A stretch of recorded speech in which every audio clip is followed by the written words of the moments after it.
There's a whole lot of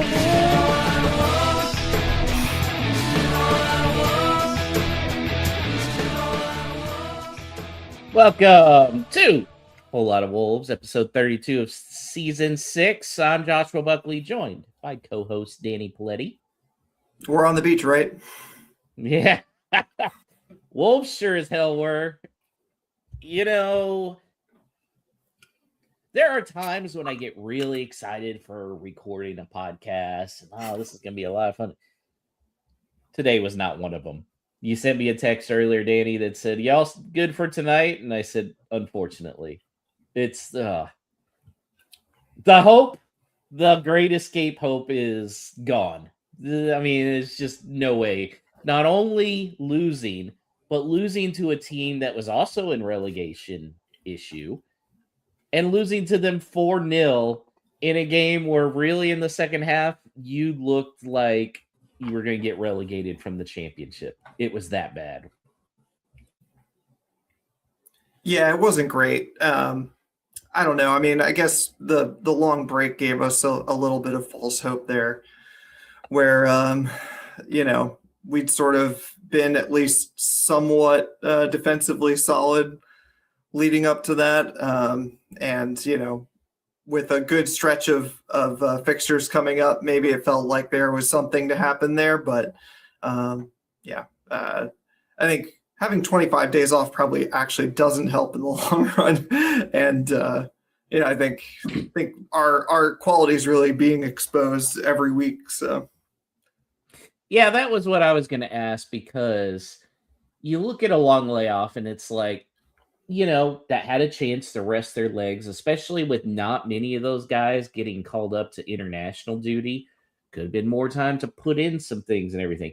But it was very clear Rob Edwards let them take a little bit of time off, and I don't think they ever came back. Yeah, I don't know. I can't think of any really good argument for, having such a long break. I don't think any manager or any player really wants that. I know that there was a game behind closed doors, allegedly, that Wolves beat Villa 3-1. So that's nice, I guess. But it just doesn't it doesn't help. You need that cadence of playing in these games. And I think it also just doesn't help mentally that, for a couple of reasons. One, the players who aren't going off on international break, they're just cooling their heels and they're thinking about their future and, what really is there. And then the players who are going off on international break are going and hanging out with their teammates who are all probably not in relegation fights, and their teammates are asking them, so what are you going to do next year? and it just makes them think about that. So there's a lot of distractions. And yeah, it's not great. No, it was painful. Especially in the second half. Wolves down 1-0, still in it, still trying to get a point, and then they gave up 2 goals in a matter of 2 minutes. Just completely gave up, would you say? Yeah, or just didn't have anything from the beginning. The first 20 to 30 minutes of the game, I feel like we looked okay. Solid, if not particularly inspiring.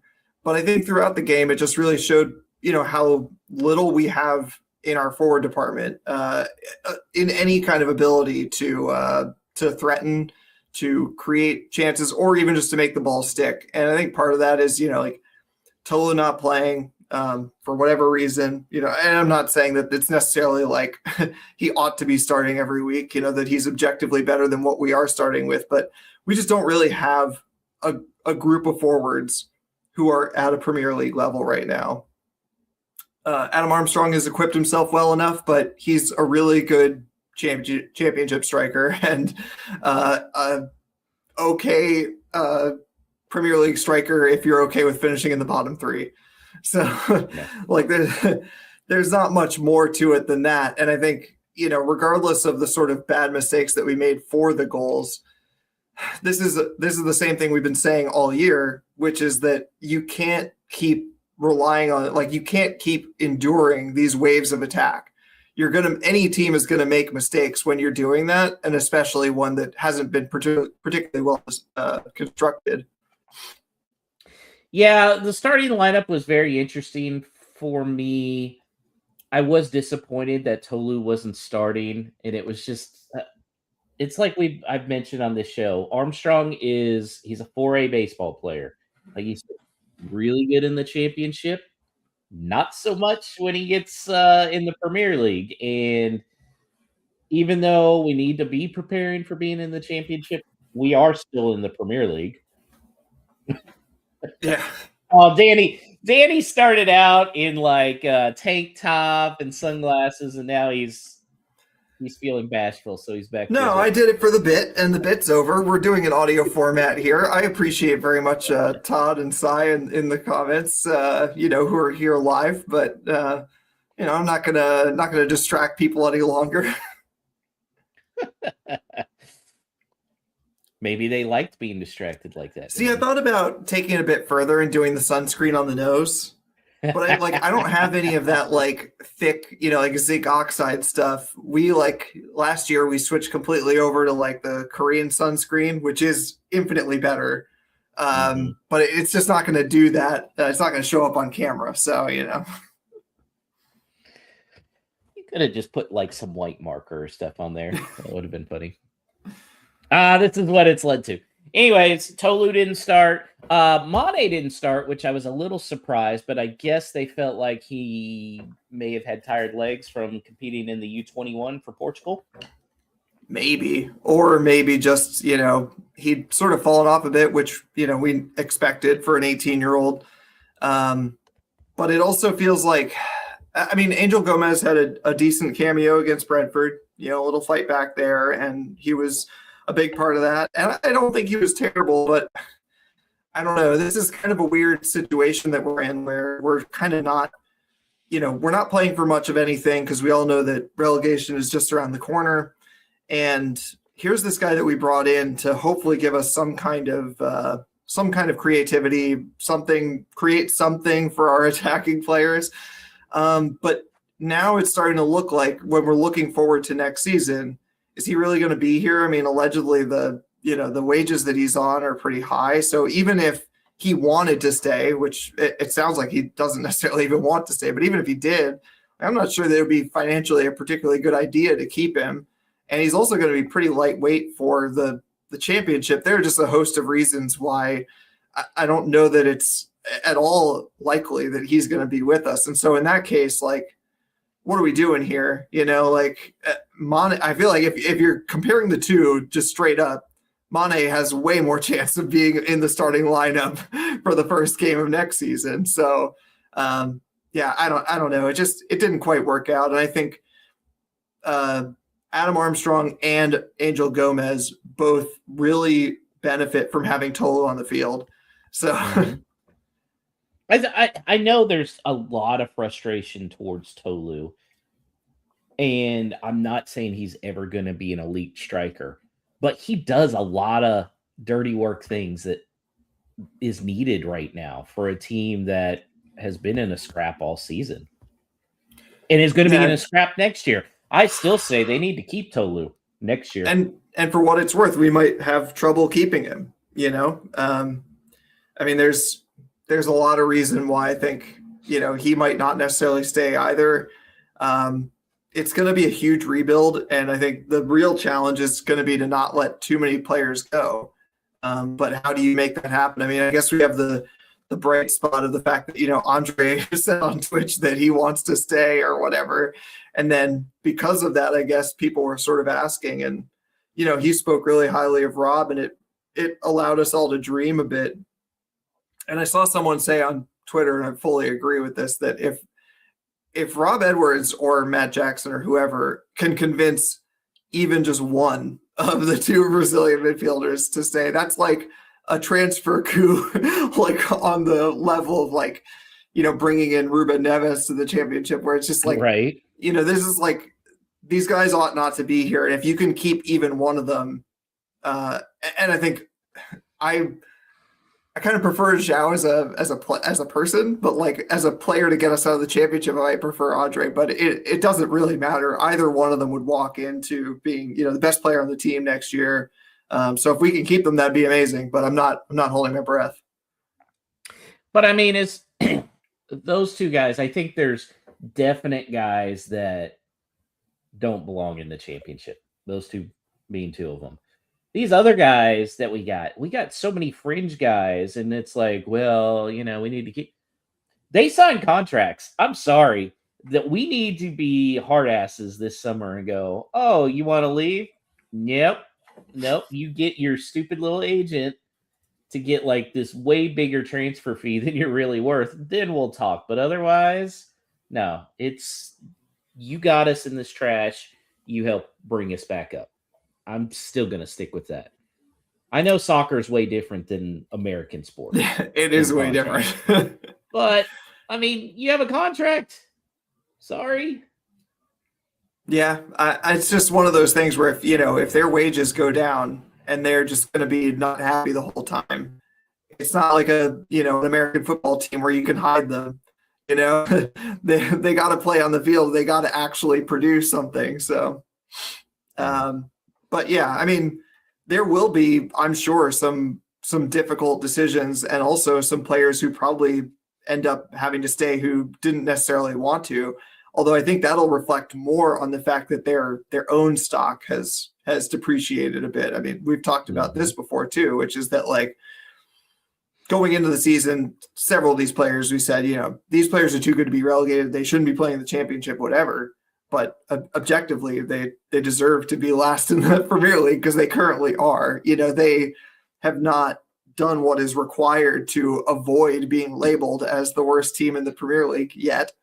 And so I think other clubs will see that too. Some of them will, people will see that they are better than that. But, there are some that I think are, people are going to say, well, if Hugo Bueno really was so good, then maybe his team wouldn't have been, and I'm not pinning this whole season on Hugo Bueno, obviously, but guys like him, like Mosquera, Bellegarde. Yeah, Mosquera is a good example, I think.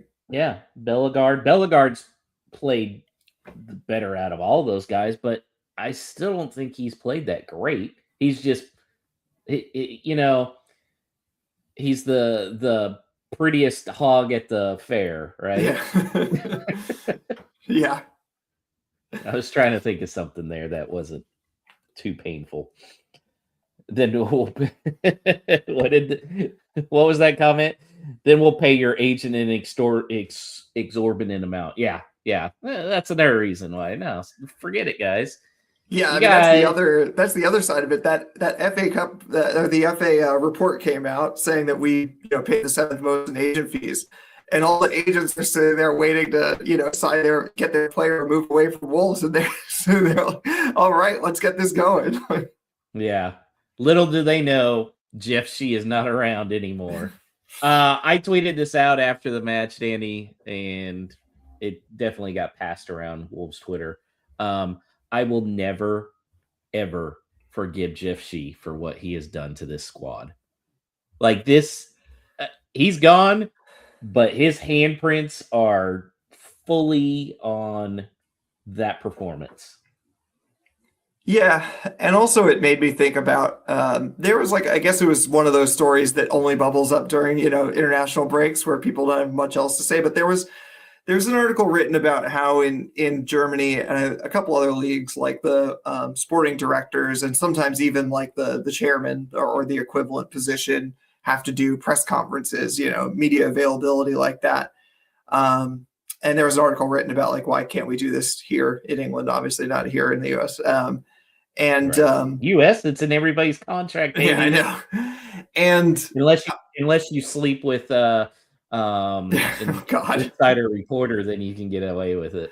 Yeah. But yeah, it's hard not to feel that that would help at least a little bit, because all we get is at best once a year of weird rambling videos from Jeff Shee that say nothing, as opposed to him and Domenico Tetti having to do interviews, press availability to people who are not like aren't begging the club for an interview. They're not sitting there like asking them for literally like how many years or months or whatever has Liam Keane been asking. He assures us, and I believe him, that like he's sending them emails all the time. Can I talk to Jeff Shee? Can I talk to Jeff Shee? And they just don't get answered. So like that changes the dynamic when he does finally get an interview, if it happens at all. Whereas if you're forced to do media availability and you have to ask questions, then the people who are there aren't begging you to be there. They're just allowed to be there and they get to ask you whatever questions. And I don't know. All of this is like obviously very tangentially related to how bad our team is at the moment. But it doesn't help that like for years now, it felt like Jeff Shee was working very strangely in the background. And then every time something went wrong, he could say like, oh, well, this sporting director didn't work out and I still stand by our process. It's like, dude, the process was the scouting department recommended someone to you and you just went with what George Mendes said. Like, that's not a process. Yep. And that's how you end up paying that many agent fees. Next time Chris Fisher is on, I'm sure me and him will have a conversation about just the way the media is in England compared to the US. Because there's really not, for clubs like Wolves, able to be any accountability. And I don't blame that on Liam, because there's not the rules in place that they have in America where you're guaranteed the availability. And so, yeah, he's kind of at the mercy of them. And I'm sure they don't have, I don't know, I could be wrong, but I'm sure they don't have unions like they do here, where if somebody's credentials are revoked for something they wrote or something like that, they get in big trouble. The teams get in big trouble. They're not allowed to do that. Well, Wolves have free reign, and it's not just them as well. So players are on holiday. They're definitely, some of them are probably packing up their stuff and getting the U-Haul all squared away. The question is now, though, is Rob Edwards the guy to lead this team next year? Because I just haven't seen much. Yeah, there was an improvement in play, but I can't really tell you what the identity of this team is, for good or for bad. Yeah, I've been trying to. This has been obviously kind of the main discourse since the game, and I've tried to absorb as much of it as I could. And I guess like the best distillation of the arguments for and against I can give is that like he came into a team that was absolutely rancid. I mean, like if you go back and look at even just your own tweets, back in like October, like we were genuinely questioning whether we would get into double digits of points. And so I think like it should not escape our attention that it's been a big turnaround, and he has seemed to get a tune out of the players and set them up effectively. And also the players seem to speak highly of him. And I know, of course, like they will say that because they want to be in the starting lineup, but also some of them, you think the other way, like they don't necessarily have to say that, like, especially if they think they've already got a move lined up, like they don't have to care. Like what's, for Andre, for example, whether or not he wants to stay next year, is he going to really think, like, oh yeah, Rob's going to drop me because I, don't praise him, like one, who cares? Yeah. Two, he won't drop me. I'm one of the best players. Three, I'm not going to be here next year. like they don't have to say those things, and they do. And so like, I think that speaks highly of it. And so I think like that side is sort of just, he deserves to be given, the first 10 or so games. If we're outside of the promotion spots at that point, then you really, you have to make a hard choice. But the other side is that, to me, the best argument against him starting the season next year is who can we attract as a manager basically now or in the summer essentially, versus who can we attract 10 games into the season if we're not doing well. And if you're sounding people out right now as they should, if they wanted to make a change in the summer, they should be talking to people already. If they're sounding people out now, they have a much better advantage in that they can say, yes, it looks bad, but here's our plan to spend a bunch of money. 10 games into the season next year, they might be sounding people out and saying, okay, well, we already messed up our summer window. Please come in and none of fix these players this. fit your system. Right. So, that I think that's where I'm at too, because I'm tired of this cycle of you have an average manager who wants to bring in his players. You bring in his players. He proves to be an average or a below average manager. And then you get rid of him.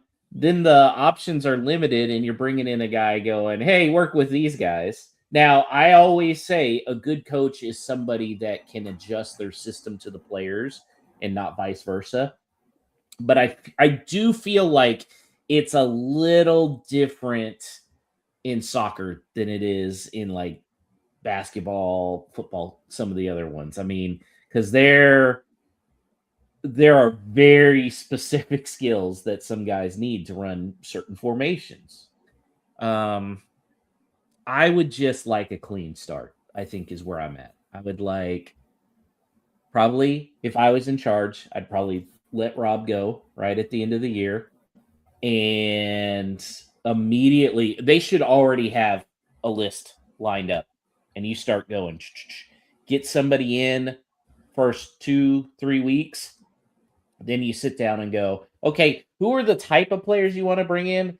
But also at the same time, don't be just listening to them, because that also got us in trouble this window.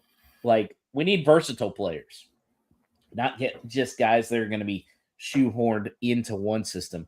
And we also need all of the transfer business to be done before the start of the season. I can't stress that enough. Like, look, the players we're going to be attracting are not going to be playing in the World Cup past the group stage. And the ones that are in the group stage are going to be those little countries that are knocked out. Maybe we're going to be in on some of those guys. But for the most part, you can't use, well, the World Cup's going on. Blah, blah. No, we're not going to be dealing with any of those guys. None of those guys are going to come to the championship. I hate to break it to you, Josh. What? Well, it's going to affect everyone's transfer schedule, and you're waiting on, players or teams to say no to a player, a team who's going to be, in 16th next year in the Premier League, and they say no to them, and then they say yes to us or something, like something like that. So you're still at the behest of it. But I think that's where I'm at in terms of Rob, is that, I think like he's shown himself to be a relatively safe pair of hands. I think there's already going to be a huge amount of upheaval this summer. And I think in order to make a good squad out of what we have, in addition to the people who we think are leaving, it's going to take a ton of work getting the right players in. And I don't know that we can waste time, energy, and focus on finding a new head coach in addition, which again, they're not going to bring in someone before the end of this season. So it's going to have to be in the summer.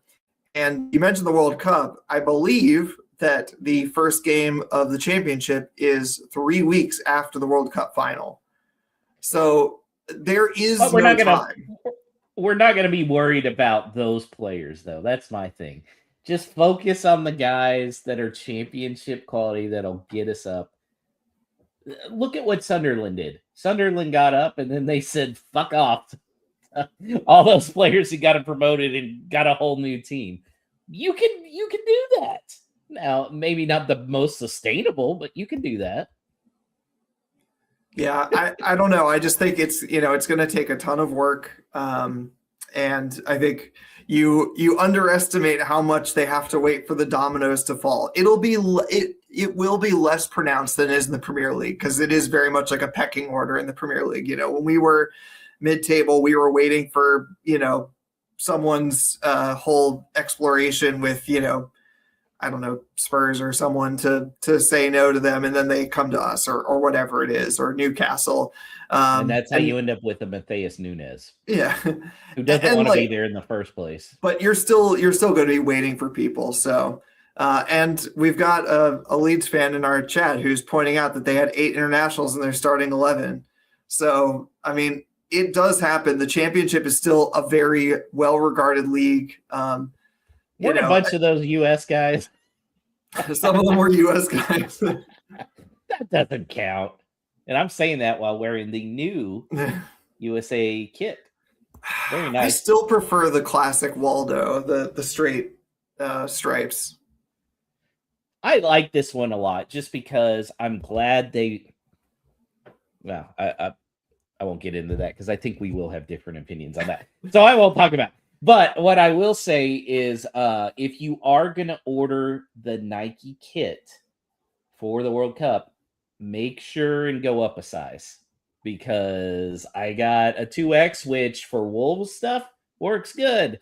Put on that one, and let's just say it looked like I probably needed a decent brassiere to keep it in place. So I sent it back and got a 3X. That fits well, so go up a size. Yeah, I see those shoulders are popping, Yeah. They've been making jerseys for fucking 150 years and still can't figure out how to stitch a shoulder, apparently. Well, this is yeah. So, okay, I'm sorry for the people listening. So there's stripes on the front, which looks really good, but then they don't connect properly to the sleeves at all. You see this? Yeah. And then the back, I didn't get it with a name or a number because, I didn't want to spend an extra $50. So it's just a big insane back. It's still nice. I got it as a look. I'm not gonna lie. My dad gave me a gift card to buy running shoes or walking shoes for my birthday, and I said, I already got walking shoes. I'm buying a Team USA kit. Cy likes the away one. The away one is pretty sharp, but I wanted it. Look, you know how I am. I'm the brash American, right? I wanted this to go with my red, white, and blue cowboy hat. I was just gonna say it's gonna look good with the cowboy hat. Oh yeah. I am gonna have to buy a Netherlands jersey though, if since I'm going to the Netherlands versus Sweden game. I'm kind of excited about that. Do you and think you're going Netherlands over Sweden in terms of getting a jersey? Well, no, that's the matchup I'm going to go see in Houston. So it's a lot better than what it could have been. I could have been stuck with one of those. What is it? Algeria versus who? That's in Santa Clara that can't sell out. Yeah, who knows? Yeah, fuck, we're getting off on tangents again. So we're both in agreement. Probably not Rob, right? I came down to the other side. I think it's too much upheaval. I would rather keep him around. I think, as Todd says in the chat, he brings a bit of stability, something we haven't had. We can always change in the middle of the season. I know that that's not ideal, but I think that again, you're rebuilding basically an entire starting lineup, and do you really want to? Yes, most of. I think we're overestimating how people are going to want some of these players because they shouldn't take a loss on many of them. Like if the option is taking a loss on him, no. Like for Lopez, sorry, homeboy. Like we ain't letting you go on a loss. That number can start on what they paid. I feel bad for you, kid. You got bamboozled by Mendez. I ain't letting you go for a loss. Like, sorry, homie. The only guy I would let go for a loss is probably Jackson Chichua. I'd let him go for, 20 quid, sure. I feel fairly confident in this moment right now that when we start the championship next season, Chachua very likely to be in the starting lineup. Lopez extremely likely to be in the starting lineup. Yeah. I mean, Chachua will 100% be starting at right back in there. And Fer Lopez will be on loan somewhere. Yeah. That's how it's going to go. Well, we do it. Danny, Wolves have a chance to ruin our weekend again. Yay! So exciting. We're playing a Saturday game. Yeah, I know. It's finally not on a weekday. Golly. It's against Leeds, a game we should be competitive in, but I thought that against the West Ham as well. It's at 10 a.m. Eastern, 9 a.m. Central on Peacock. One of our last few games on Peacock for at least a year. So Leeds beat Manchester United today for the first time in 45 years that they've won there. So they could be on a high and, they're edging to safety. Meanwhile, we could be relegated this week, which I actually called when that Tampa Bay Premier League morning thing. I said that could be the relegation party with the boys right there. If Wolves lose and Spurs and or West Ham pick up points, Wolves are officially relegated. Yeah, I was going through the scenarios. It's not worth laying them all out. But basically, if Wolves win, we're not relegated. If Wolves lose, we still need to see a result from one of those two. So at least for the guys in Tampa, the boys and girls in Tampa, it won't be like Wolves lose, final whistle, we're relegated. So like rest assured, it will rest on other results. So that's at least something. I don't know. I kind of feel like if I was going to Tampa, I'd be like, screw it. Let's just get relegated today. Let's celebrate. You know what's funny? I kind of agree. Like, I don't know. It's going to happen anyway. And so, like, why not be there and kind of make it a big party? And misery loves company, baby. Yeah. And, get excited about next season. And also, maybe find your way over to some Spurs fans and make fun of them. Try not to get punched in the face, that kind of thing.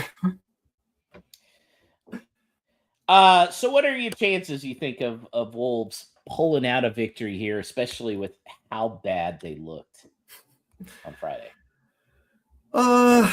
Not zero, but not great either. I think the biggest thing is like this is a run of winnable games, and I think Rob has to go into every single one of these games with the intent to get something out of it because it's genuinely the only thing that's going to keep. Well, I sure as hell hope so. I sure as hell hope the coach and there's nothing else to play for. Yeah, and they really need to have some kind of momentum going into the summer, at least with the fans, if not with the players who are going to be staying, whichever ones stay. So I think like there's certainly a chance, and it's not like Leeds are on 36 points. It's not like they've been killing it all season, but I think the big thing to note here is that we've been very poor when we're away from home. So, as you would expect for a team with 17 points. So, so I'm not feeling confident whatsoever, but can we get something? Sure. I have no faith. I mean, they lost 4-0 to West Ham. Come on. That was just as bad as it gets. Do you foresee what lineup changes do you foresee? I don't know. What I'd like to see is Tolu coming in. Mm-hmm.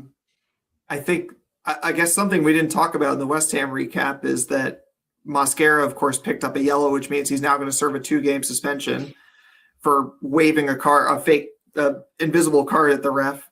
Which, by the way, that's a whole other thing.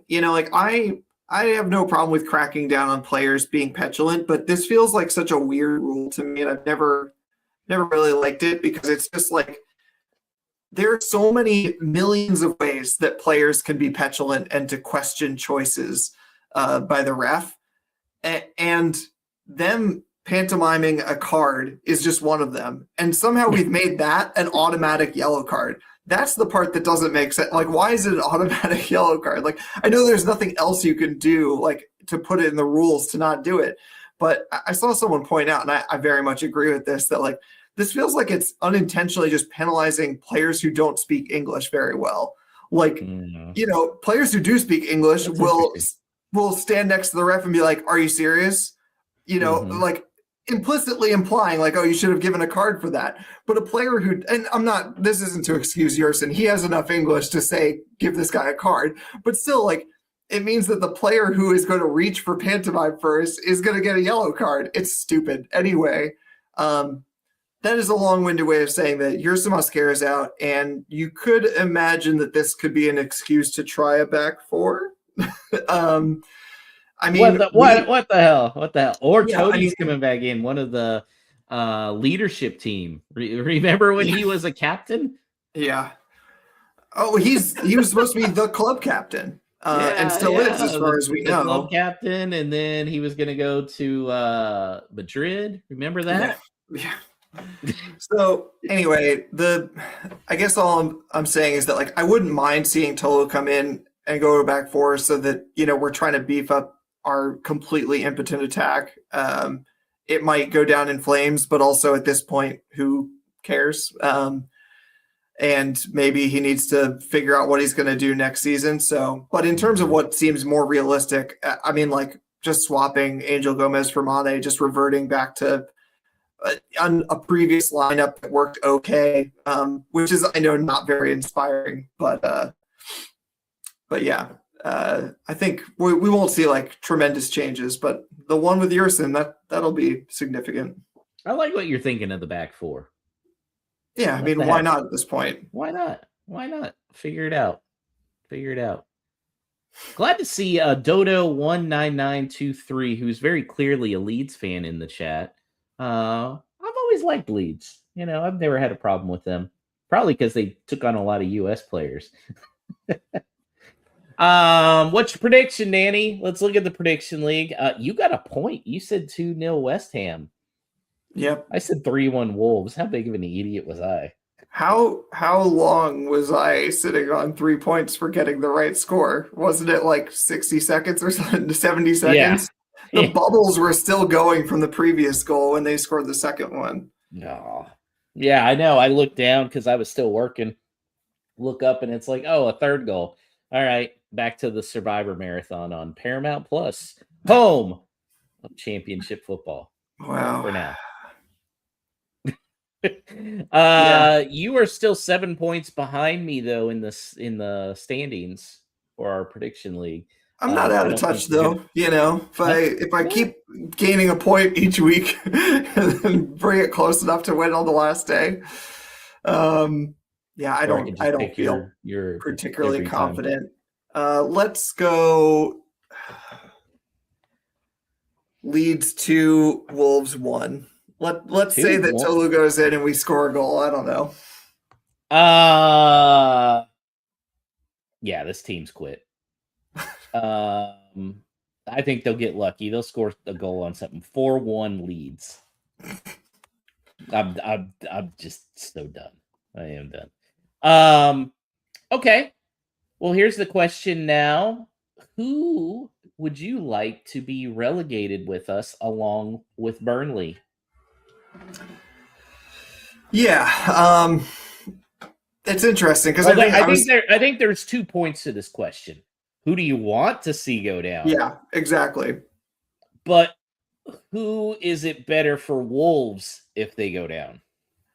Yeah. Okay. So I'll take the first question and say that in terms of who obviously Spurs, who I'd like to see go down. I like a sense of karma for bad owners and also the banter, obviously, of Spurs. And so I was telling Elise, I said that if there was any justice in this world, the 2 teams that would join us would be Forest and Spurs, followed closely by West Ham because I think their owners have been about as delinquent as ours.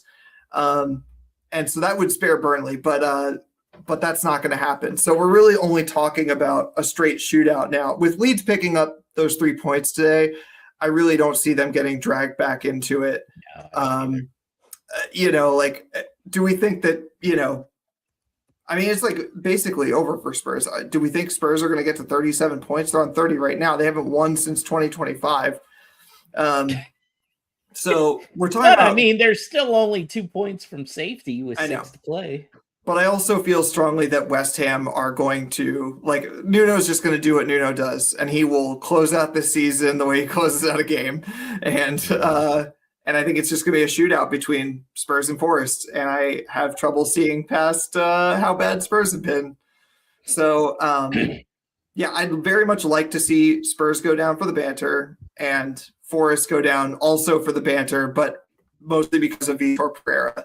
I think him having essentially 2 relegations on his CV for this season is a fitting end to the experiment of him being in the Premier League. So that's what I would like to see. What I think is probably most realistic is, I don't know. I don't see how Spurs get out of it. I think it has to. I have to say Spurs at this point. It's not just because mathematically, obviously, they are in the relegation zone, but like I don't think that there's a ton of difference between them and Forest, but Forest have a 3-point lead on them with only a handful of games to go. So like I just don't know that there's enough time for this Spurs team to catch anyone up. Yeah, so let's look here. Forest they're still in the Europa League. Yeah. They're playing Porto. That's hilarious. Forest still has Burnley, Sunderland, Chelsea, Newcastle, Man U, and Bournemouth. So they don't play any of the big dogs, whereas Spurs play Brighton, us, Villa, Leeds, Chelsea, and Everton. Also, doable schedule. So I think it'll be interesting. I do think it would be hilarious if Spurs go down. I also feel like that would really hurt Wolves' chance to come right back up. Yes. And that's got to be an automatic promotion spot basically gone. Mm-hmm. And we only got 2 of those. And so, yeah, I mean, going back to the original question, I think if it's in terms of like, who do I want to go down based on, our chances next season, probably maybe prefer West Ham of the 3 because I've seen their owners spend extremely poorly season after season, kind of like ours.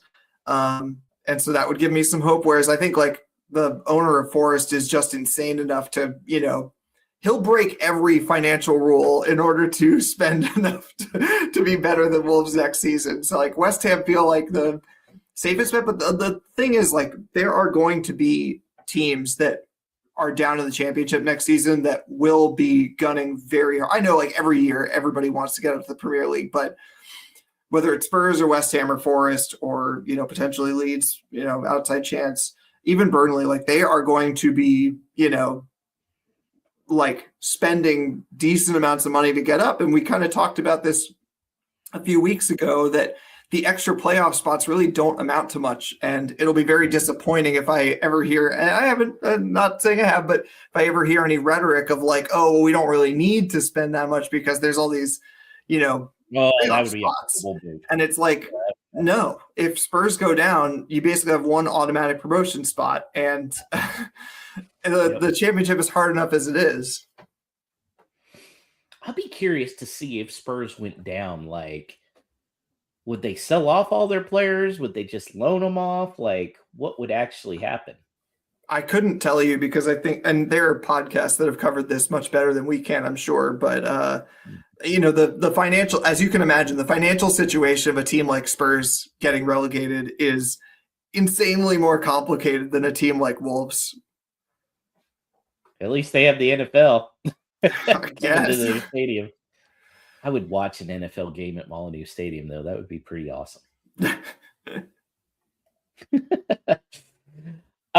Yeah, I would like to see. Here's one for you. I would like to see West Ham because then maybe they'd fire Nuno and we can convince Nuno to come back. Oh, that dream. Mm-hmm. Nuno had a dream. Yeah, I don't know that dream is going to happen. That would be if he gets let go by West Ham, that'll absolutely be the majority of the fans going for it. Spurs wage bill is 136 million pounds. Yeah, parachute payments ain't covering that. No, it's a disaster for them. So, but I also don't see them selling off their players because they're not like a regular championship team where you can just try and buy more stuff. I mean, that would be a lot to spend to be up to Spurs quality. I think they'd just loan out a lot of guys and hope it's a 1-year bounce back and then they all come back. I don't know. I have no idea. A mess. Glad I'm not a Spurs fan. Well, we did mention that there will be a get-together of some Wolves fans on Saturday for perhaps a relegation party. That's the Tampa Fan Fest for Premier League mornings. There will be some good Wolves supporters there. Thank you, Joe Deluski, for all your hard work. David Copey, And Danny, you got a little schedule here? Yeah, that's right. I'm throwing it up on the screen. We've done our best here. um, and so you see, I'll put this out on our socials, and we went through it with Chris yesterday, but there's stuff all weekend. So, it's worth getting out to. I'm not going to go through the whole thing for the folks listening. You can go find it on our socials, but there's a welcome party on Friday. There's obviously, the watch party at Premier League Mornings Live. There's a post-match party with a special guest, which we now know is Ryan Bennett, with, I'm sure, his shirt tucked in. There's a dinner on Saturday. There's, a beach day on Sunday. So, check out our socials, and also check out the Facebook page for Wolves USA, where I'm sure all that information is up there. And obviously, you can always get in touch with Joe Deluski or Chris Fisher. They're on there all the time. So reach out to us if you need any help connecting to them. But otherwise, check them out. And obviously, if you're still thinking about it, I would highly recommend it. Josh and I can't make it. We're both otherwise engaged, but had a great time out in Nashville, and it's going to be super fun, even if this is the weekend that we get relegated. And for the people who are going, have a great time, and obviously, flood our social media with pictures. We'll retweet any of it. We'd love to see Wolves fans getting together. If you can get a picture of Spurs fans, like the Simpsons meme of, you can see the exact moment that his heart breaks. Said that one. Oh, geez. All right. Time for our favorite segment, Danny. That's right. It's No Stupid Questions. It's that time of the show where you, the listener, can ask anything about our wonderful club, Wolverhampton Wanderers. You can email us at any time at wholelottofwolves@gmail.com. You can also reach us at Twitter at WLWpod, of course. And if you're watching the live stream, you can always pop it in the chat, and we will try to take them as they come. First question from Drew Freakin. Of course, that's our friend Drew Breyer in Pittsburgh. On Twitter, is it more frustrating that Mosquera has all the physical tools but no mental discipline, or that Jackson has physical tools that he won't even use? Oh, Jackson. 1,000% Jackson. Fastest guy in the Premier League who refuses to take on anybody. 100% Jackson Chichua. I'm going to go with the counter argument and say, I've come to peace with the level that Jackson Chichua is at, which is not good enough. Okay. And I just feel like he can only improve, Whereas Mosquera frustrates the crap out of me because it's just also needless. I mean, he knows that waving the fake yellow card is an automatic yellow card. He's a hothead anyway. He's likely to get a card in any game. And it's just not what we need. And, I don't really care about this one, to be honest. It's not great, and I wish that we had him for this trip to Ellen Road. But, if he's going to be starting every week for us in the championship, he's got to have a cooler head. What could really derail your promotion hopes? If you're, right on the edge of, an automatic promotion spot, is, one of your best center backs, serving multiple disciplinary suspensions throughout the season. So, I don't need that. I will say it may be helpful that there's no VAR to check for a red down in the championship. That's true. He might get away with something, especially, the extracurricular stuff, the oil check on Gabriel Jesus, etc. Mm-hmm. Yep. The squeezy bum-o-meter. Yeah. All right. Moving on, Brian Donnelly from on Twitter. Of course, he's with Charlotte Wolves. How many minutes do each of these guys get over the course of the rest of the season? Pedro Lima, Tomadozi, Totti, or Doc? And you don't. I like how Dozy came in and scored a game-winning goal and then just disappeared. Okay, I want to see more Lima. It's Lima time, baby. We know what we have in Jackson. Like we both said, he's going to be starting for us in the championship. We know this. Nobody's going to want him. We got to see what we have in Pedro Lima here.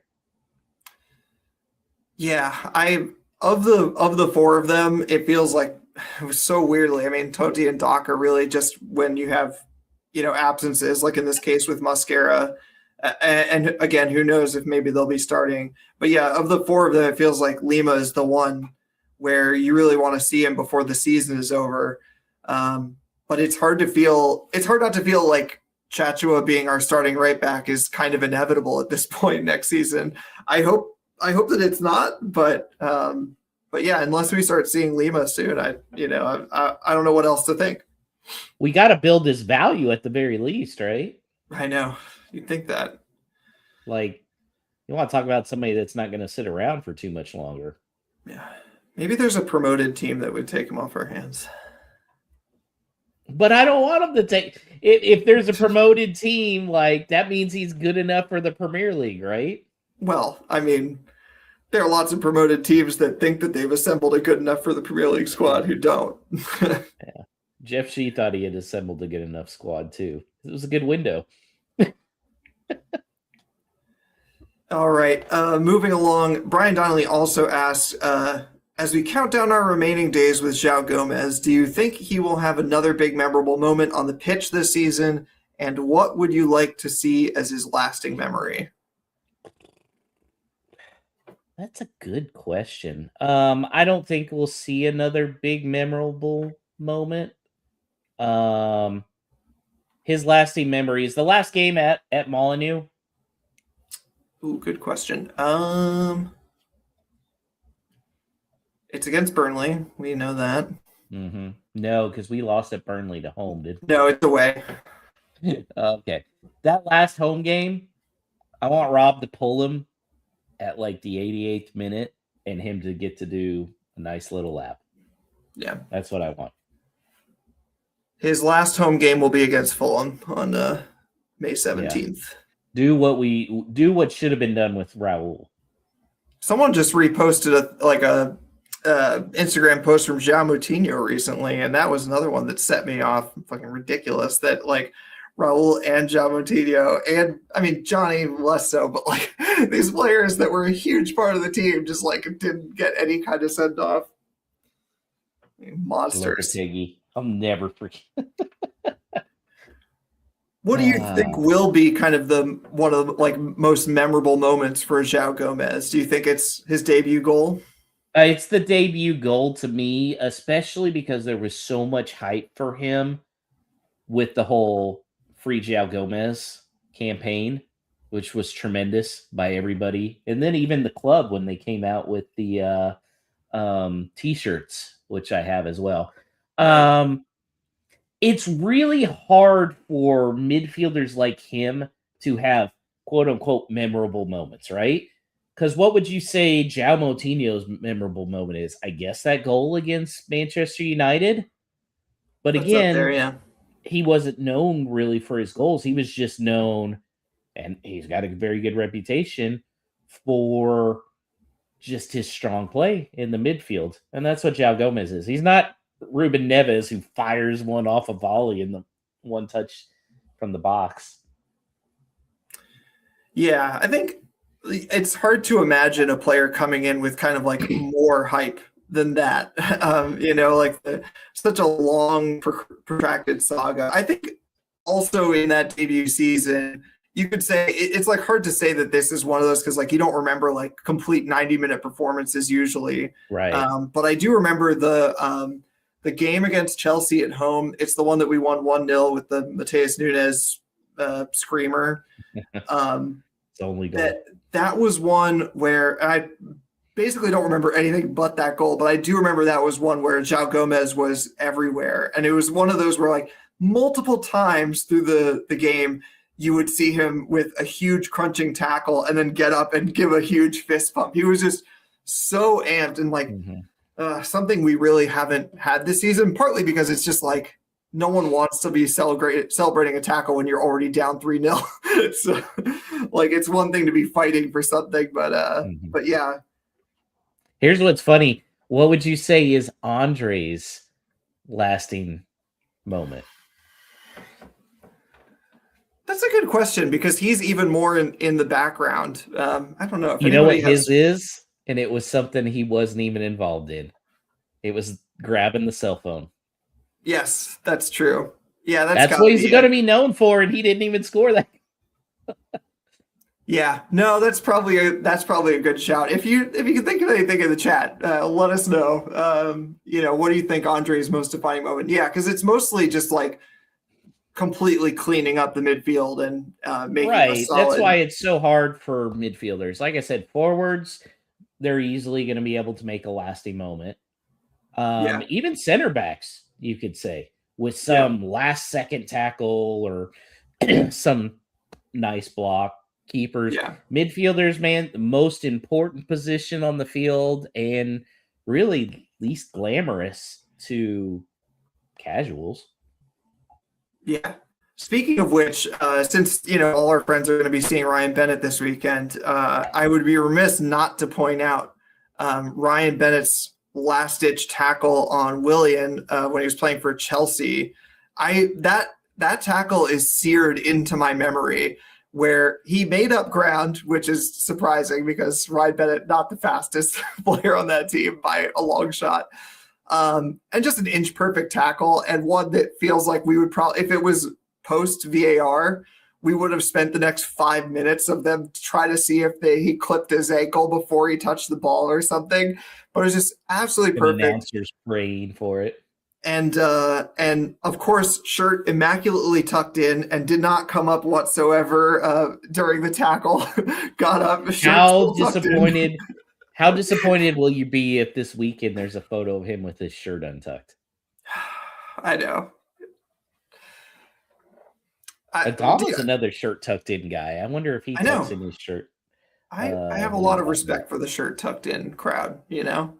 It shows that you're tucked in guy. It shows that you're all about business. You're not messing around. This is serious business. I'm at my office right now. I'm here to do work. Yeah, I've always been a shirt untucked guy. The only time I ever tucked in a shirt was when I was going on TV. Oh no! I mean, when I was playing sports, I could not play with my shirt tucked in. It's super distracting. I don't know how they do it, but but I appreciate them for it. All right, that wraps up No Stupid Questions. Remember, you can always reach us between episodes at wholelottofwolves@gmail.com. And of course, if you're part of a supporters group if you think that we don't know about you, let us know about you. Where do you guys meet up? All that good stuff. We'd love to hear from you. All right, do we have an HBO Max watch of the week or something? Yeah, so I'm looking here. Obviously, I'm up to Survivor 44, season 44 now. Almost done with that. I should be done with it tomorrow. I can usually get through a season now in 2 to 3 days because just have it played in the background. But Danny, did you know one of the new movies on there is one of my favorite Will Ferrell classics, Blades of Glory? Have you seen Blades of Glory? Yes, I have. Oh, you've seen it. Yes. Well, your thoughts? I will say I don't recall it that well because it was one of those that I definitely saw at a hotel at an ultimate tournament. Okay, so you were intoxicated. Gotcha. Yeah, or half asleep. Great movie, very underrated. Will Ferrell, obviously. Anchorman, Talladega Nights, top 2. I really think Blades of Glory is my third biggest one, my third favorite one. Danny, Minnesota Todd says Danny has seen a movie. Living the Dream. Where'd you come up with that? I don't know. It just popped in my head with the sign behind them. Good stuff. And random Craig T. Nelson as their skating coach as well, from Coach fame. All right. Well, that's a good one. Good return to form for the HBO Max watch of the week. I may have to start scouting HBO. I don't know yet, so we'll see. Yeah, whatever the streaming platform is called by the time the championship season starts, we will keep people apprised. All right. Thanks, of course, everyone to watching. We wouldn't be here doing it if it weren't for you. You'd always be helping us out, growing the Whole Lot of Wolves family by giving us a like on YouTube, subscribe to the channel, hit the bell for the reminders, like the Facebook page. Can you like a Facebook page anymore? Do that if you can. I don't know. Can you poke a Facebook page? Do that if that's possible. You can dislike stuff on Twitter now, though, if you pay for it stupidly. Oh my God. So stupid. Yeah, go dislike us on Twitter if you pay for it. Hey, I did it so I could, you know, the story on why I started paying for Twitter, right? Yeah, Because of I course. was at Spoons and very like curious because of all the stuff all the feedback I was getting because of the posts. So I wanted analytics for a month, but I was at Spoons, had a few because all you bastards kept sending me drinks. Thank you. And I accidentally signed up for a year. So there we go. There you go. That's what happens when you sign up for online services while intoxicated. I don't know anything about that. Uh, all right. And of course, last but not least, of course, one more time, have a great time. All the people who are traveling out to Tampa. You're going to have an amazing time. It's probably going to be beautiful there. I think it's going to be raining here in Baltimore, so I'm jealous. And finally, as the Podfather Emeritus Paul LePage would say, up the mighty Wolves.